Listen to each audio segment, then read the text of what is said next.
many of you are blamers? How many of you, when something goes wrong, the first thing you want to know is whose fault it is? Hi, my name is Brené. I'm a blamer. Let me just tell you this quick story. So this is a couple years ago when I first realized the magnitude to which I blame. I'm in my house. I have on white slacks and a pink sweater set, and I'm drinking a cup of coffee in my kitchen. It's a full cup of coffee. I drop it on the tile floor. It goes into a million pieces, splashes up all over me. And the first, a millisecond after it hit the floor, right out of my mouth is this: "Damn you, Steve." Who is my husband? Because let me tell you how fast this works for me. So Steve plays water polo with a group of friends. And the night before, he went to go play water polo. And I said, hey, make sure you come back at 10, because I can never fall asleep until you're home. And he got back at 10:30.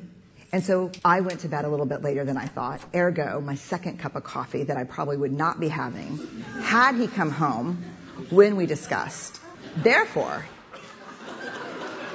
and so the rest of that story is I'm cleaning up the kitchen. Steve calls, caller ID. I'm like, hey. He's like, hey, what's going on, babe? What's going on? So I'll tell you exactly what's going on. I'm cleaning up the coffee that spilled all, like dial tone. Because he knows. How many of you go to that place when something bad happens, the first thing you want to know is whose fault is it? I'd rather it be my fault than no one's fault. Because why? Why? Because it gives us some semblance of control. But here, if you enjoy blaming, this is where you should stick your fingers in your ear and do the na thing, because I'm getting ready to ruin it for you. Because here's what we know from the research. Blame is simply the discharging of discomfort and pain.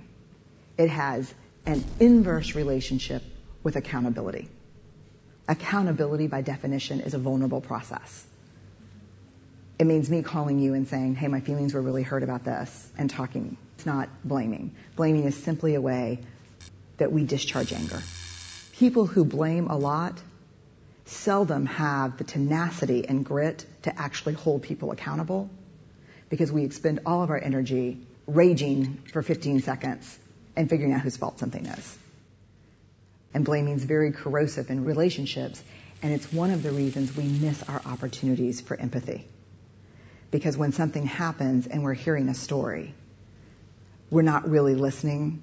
We're in the place where I was, making the connections as quickly as we can about whose fault something was.